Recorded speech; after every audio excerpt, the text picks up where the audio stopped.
Peugeot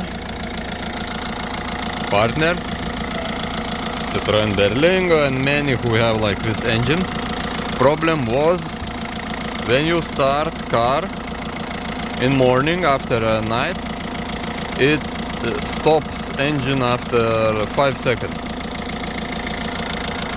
After that, I thought what could be problem. I don't find any leaks, nothing. Just have changed this. It's not helped. So after I decide to put return valve. This is return line, so I put one-way valve in between here. Cut it here and insert 6mm one-way valve for diesel, and voila, it's starting and not stopping. So this one helped.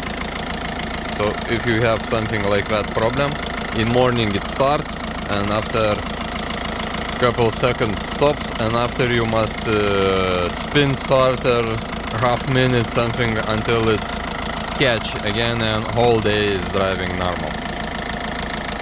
So here was like this problem, and one-way valve helped. See you next time.